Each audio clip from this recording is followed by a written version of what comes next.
On a chilly, rainy evening in November of 1987, a young woman is walking down Route 40. As this young woman is walking in the cold, she's hitchhiking. Unfortunately, a man does stop, pulls over, and offers her a ride. What she didn't know is the Route 40 killer was this man. But before we get started, welcome to True Crime with Maneater. If you love all things true crime, including missing person cases, cold cases, and just the strange happenings of the world, you've come to the right place. If you love the videos, be sure to subscribe and turn on alerts so you never miss video upload. Let's get started.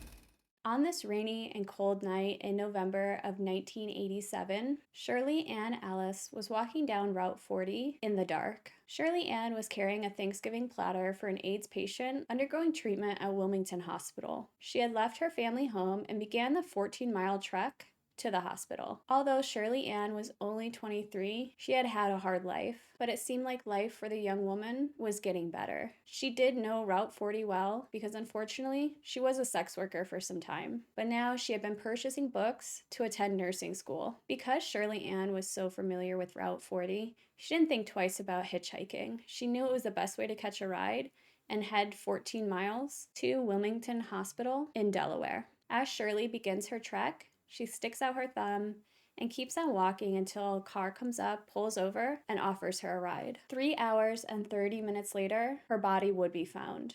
Two young teenagers had been looking for a spot to be intimate, and that's when they stumbled across her body. Later, the autopsy would show signs of torture and mutilation. Shirley Ann had been bound at the feet. There was also black duct tape still attached to strands of her hair. Most likely, there was duct tape over her mouth to prevent her from screaming. Although they couldn't find signs of sexual assault, they did find signs of torture with tools. It seemed the killer had wrapped a ligature around her neck and repeatedly struck her over the head with a hammer. Nobody could seem to figure out why she had been killed. She didn't have an angry ex-boyfriend. She was a nice woman who was desperately trying to get her life together and was on the right path. Police did assume that perhaps she was hitchhiking and that a trucker had been responsible for the crime. 7 months later, another woman would be found dead. At around 11:30 p.m., Catherine DeMauro was walking on Route 40 in June of 1988. Catherine was a 30-year-old woman who unfortunately had a history of being a sex worker. On that night, she would accept a ride from a stranger in a blue van. Unfortunately, at 6:25 a.m. the next morning, she was found by construction workers who were building the Fox Run apartment complex in Delaware. Although she was found completely naked, there were signs that a serial killer was now roaming around Delaware. Her wrists and ankles were bound, and she had been silenced using duct tape. There were no signs of sexual assault, but there were those same signs that she was strangled with a ligature and bludgeoned with a hammer. After finding Catherine at 6:25 a.m. the next morning, police would realize that this is too similar to Shirley's case, and that perhaps the same person was responsible for both murders. But this time, the killer left a clue. Catherine was covered head to toe in blue carpet fiber. Once police realize that they have a potential serial killer running around Delaware, they spring into action. A task force was formed to try and find this person. It consisted of roughly 60 members, and they had access to airplanes and helicopters and rental vehicles. A person working on the case would go on to say, "Money wasn't an issue. I don't know anyone who has ever worked for a government agency where money wasn't an issue. We had an unlimited budget." The task force would meet with the FBI's Behavioral Science Unit in Quantico, Virginia. And the Bureau would tell them, "I think you have a serial killer." And really the only connection they had between the two victims was Route 40. So they would have undercover female officers dress as prostitutes and walk the stretch of the highway looking for clues. They would talk to men who pulled over and talked to them, but of course they never got into the vehicle. And then on August 22nd, a sex worker known as Margaret Lynn Finner would go missing. This time she had been working along the streets of US 13. Witnesses would tell police that a blue Ford panel van with round headlights, driven by a white male, had picked Margaret up. Unfortunately, Margaret had been missing for 3 months, until she was found dead near the Chesapeake and Delaware Canal. Her body was in an advanced state of decay, and a cause of death couldn't be determined. At this time, police are still doing stakeouts with female officers. One of these officers was a 23-year-old woman, and what she soon realized is she was going to come face to face with the Route 40 serial killer. On September 14th, 1988, she had been walking Route 40 just as she had been doing previously to try and find the serial killer. Of course, men would pull over and talk to her, but she didn't get in the vehicles. A detective on the case would go on to say, "We had a gamut of people stop for her. Doctors, lawyers, school teachers. At one point, there was a line of 5 or 6 vehicles with men waiting to talk to her. That's when a blue Ford Pennell van with round headlights drove past. But this van would stop a little further down the road, then start driving, stop again, and finally turn around. This officer's name was Renee, and she was about 23 years old. And as this is happening, she's still talking to other people pulling over to talk to her, but she's watching this van, and she estimates that the van drove past her about 7 times in 20 minutes. That's when she decided to walk to a more secluded area. And finally, the van that kept passing her drove by one more time and stopped. That's when the vehicle's driver opened the door, and this police officer would immediately notice the blue carpet covering the van's interior. She would go on to say, "He was different than any other person who stopped for me. It was hard to get into a conversation. He wasn't in the moment. He was looking right through me." The thing about this police officer was she was incredibly intelligent. So he opened the door and she's standing there talking to him or trying to have a conversation. And what she does is she gets some of those carpet fibers in her hand. The driver was incredibly cold and demanding. He would demand that the young woman get in his vehicle, but instead she made up an excuse about how she was really tired from partying all day, and suddenly he became suspicious and drove away. But as she's talking to this man, or trying to talk to this man, the task members are already running his license plate. And after they run the plates, they realize this man is a Delaware electrician with no criminal history. 22-year-old Michelle Gordon would disappear on September 16th, 1988. Michelle was known as a sex worker to local authorities, and she was last seen on Route 40, hopping into the passenger side of a blue Ford Pennell van. Unfortunately, her body would wash up on the rocky banks of the Chesapeake and Delaware Canal on September 20th. The medical examiner was surprised to learn that she had died while being tortured. The medical examiner would testify that the drugs in her system made her heart incapable of withstanding the shock of her beating. She was a well-known cocaine addict, so it wasn't surprising that at the time she did have cocaine in her system. 3 days later, Kathleen Mayer was last seen hitchhiking along Route 40 around 9:30 p.m. But this time, an off-duty police officer spotted the 26-year-old woman accepting a ride from a stranger in a blue Ford van. Because he knew that there was murders happening and that perhaps a blue van was involved, he did write down the number plate. And again, they found that it was registered to that electrician. Kathleen's body has never been found. By this point, police have identified that owner of the van. His name was Stephen Brian Pennell, and he was born on November 22nd, 1957 in Wilmington, Delaware. Stephen seemed like a shy, timid kid, but he was a good kid. He was helpful towards his neighbors, but he often seemed fascinated by police work, and one of his neighbors happened to be a police officer. So when his police officer neighbor arrived home, Stephen would go over and quiz him about his work. In high school, Stephen was 6 feet tall and known as a gentle giant. He would graduate in 1976 and would spend 2 semesters studying criminology because he wanted to become a police officer. Unfortunately, when he applied to the Wilmington Police Cadet Program, he failed the physical testing. So in 1987, he would become an electrician. He was married with 2 sons and a daughter from his wife's previous marriage. They would live in a trailer home near Route 40, and for the most part, he was considered a family man. He played sports with his children, gave neighborhood kids rides to school, and even dressed as Santa Claus for the holidays. On the side, he also worked as a part-time bouncer, and because he was 6'5" and weighed about 300 pounds, he really did appear to be intimidating. But customers knew that it was a facade.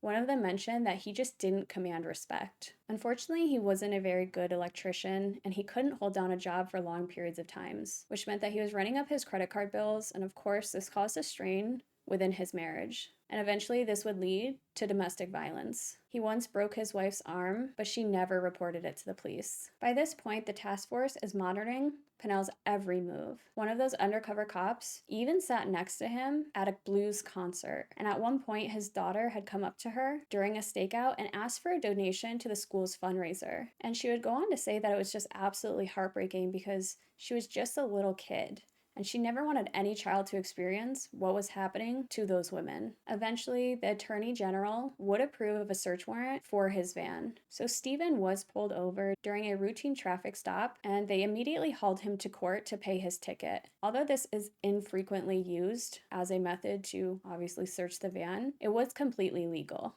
As police are searching the vehicles, they discover carpet fibers matching those of the victims, along with hair, blood, and the same brand of duct tape used on one of the victims. They also found what they called a torture kit, where there was pliers, a whip, handcuffs, needles, knives, and restraints. A year after Stephen Brian Pennell claimed his first victim, he was arrested and charged with the murders, but he wouldn't talk. He chose to remain silent. One of the members on the task force would go on to say, "He was your typical all-American person. He came across as a totally normal married father with no criminal record. No one would ever look at his background and see signs that this could happen. No one would ever suspect him of anything." At the time of his trial, only 2 criminal cases in the country had permitted DNA into the courtroom. Superior Court Judge Richard Gebeline would go on to say, "There was a learning curve. There weren't a lot of experts in the field, and there was no case law to ensure the evidence was introduced correctly. I had to let scientists testify and then make a decision whether their actions were legally sound." During the trial, Stephen's defense attorney would call him to testify. They wanted to try to explain the blood and hair found in his van. During his testimony, he claimed that he picked up DeMauro, paid her $25 for oral sex,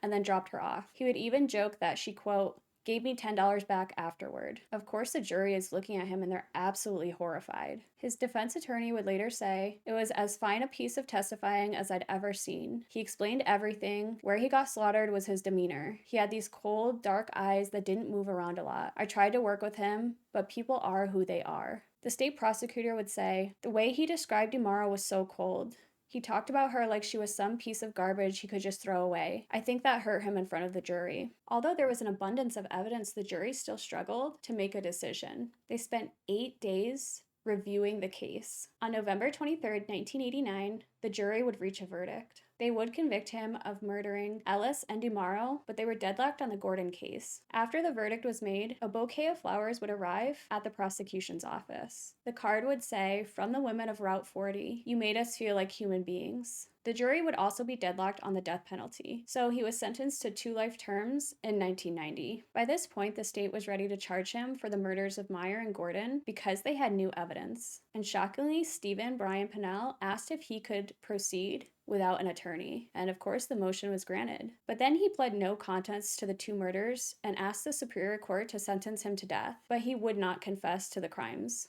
A hearing would be held to determine if he should be spared from the death penalty. At this point, Stephen is defending himself, and appears that he just used biblical quotes. He would say, "The law was developed from one book, and it's the book I quote from. In Numbers chapter 35 and verse 30, whoever kills a person, the person shall be put to death. Also in Genesis chapter 9 verse 6, whoever sheds man's blood by man, his blood shall be shed. This court has found me guilty on the testimony of witnesses. So I ask the sentence to be death, as said by the state's law and God's law. That's all I have to say." On Halloween of 1991, he was sentenced to death. But under Delaware law, all cases are automatically appealed to the state Supreme Court. In February of 1992, Pennell would appear before the 5-judge court to ask for his own execution. A former Supreme Court justice would go on to say that the most amazing thing about Stephen Brian Pennell is that he spoke in third person about the crimes. He would say that he never once used the first person, and that it was a strange thing. Stephen Pennell would argue, quote, "The perpetrator must have sensed a pleasure in the killings. Since he did not commit just one, but continued to the same depraved manner on the others, this pleasure is evident." The court would unanimously agree that the death sentence was appropriate for his crimes, and a date was set for March 14th, 1992. But his wife, Vera Catherine Pennell, would petition the American Civil Liberties Union and Delaware chapter to argue for a stay of execution, and a member of the ACLU's board did agree to represent Stephen's wife. They would go on to challenge a Superior Court psychiatric evaluation that declared Stephen competent to understand the charges and to challenge them himself. Of course, the court unanimously rejected the argument and scheduled the execution. Strangely enough, before Stephen's death, he would call his attorney, who he hadn't spoken to in more than a year. He had wanted to speak to the media, but he wanted his lawyer there so that he didn't say anything stupid. His lawyer would go on to say, in some ways he was very much a conformist. He cared very much of what people thought of him. Apparently the interviews revealed very little beyond what he planned to eat for his last meal. On March 14th, 1992, Stephen Brian Pennell was the first man executed in Delaware in 46 years. He had no final words and no explanation for why he did what he did. Of course, they asked him where they could find Kathleen Meyer, or at least a place where they could start looking, but he wouldn't do that. And he just wouldn't talk to police on the task force. They tried to interview him, he wouldn't speak to them. He wouldn't even talk to the FBI. So nobody really knows what was going through this man's mind. A 1991 psychiatrist evaluation submitted to the Delaware Supreme Court cleared Stephen of depression, paranoia, and psychosis. But it did describe him as a pleasant, attractive, friendly 33-year-old man who related well to the examiner. His attorney would go on to say, his acts were unspeakable, but it's hard to connect the Stephen Pennell I got to know with the person who committed these horrific crimes. The psychiatric evaluations never diagnosed him with any mental health issues. I think what's truly terrifying about Stephen Brian Pennell is that nobody really knows what made him tick. Nobody knows why he did what he did, what kind of turned him that way, so to speak. I mean, his childhood was relatively fine. He was quiet, he was shy, he was timid. He was known as a gentle giant. So what made this quote-unquote gentle giant become this vicious killer? And although he never admitted guilt, many believe the fact that he sought the death penalty was his way of admitting guilt. I also think that it's interesting to note that it doesn't appear these crimes were sexually motivated. It seems they more fall along the lines of torture and mutilation. So he did in fact enjoy torturing and mutilating these women and continued to do so until he was caught. The prosecutor on the case would go on to say, to this day I want to know why. All of us involved want to understand it better. Typically, there's some horrifying event in the life of the serial killer that explains how they became sociopaths. But in Pennell's case, we couldn't get at it. That's the lingering mystery. Why? I do find it strange that this 31-year-old man, he's a father of two, he's supposedly a decent father and husband, though there were acts of domestic violence, so he was not a good father or husband. But he would just go on this rampant killing spree, and it was incredibly vicious. I mean, he would take a ligature and wrap it around their neck and then beat them with a hammer. That's just an incredible amount of violence. When he was being arrested, he did say to police officers, I guess it's time. I think there's something so cold about that. He knew they were coming to get him. He knew eventually he would be caught, and that's all he had to say about it. And the fact that he didn't, tell them what happened in interviews, he just refused to talk to police or the FBI, and then he very much willingly wanted to be put to death. I think that says a lot about him. He went to his death with secrets. There are missing women still out there, and I wouldn't be surprised if he had other victims that either police haven't found or haven't connected to him. The thing about serial killers is they don't just become serial killers. Typically, we see serial killers who do have a turbulent childhood or suffered abuse or are just naturally born that way and are dark and have these dark thoughts. But it seems like nobody could catch that with Stephen. They would say that he's a gentle giant and that he was timid and shy and that he was overall a good person. Of course, we don't know what's going on in his mind as a child and into adulthood, but something made him do what he did. I would love to know your thoughts on the case, so let me know in the comments below. But that's it for today, guys. If you like this video or any other video on my channel, be sure to subscribe and turn on alerts so you never miss a video upload. If there's a case you'd like me to cover, pop it in the comments below, and I'll be sure to get to it. In the meantime, check out some other videos on my channel while you wait for the next upload, and I'll see you then.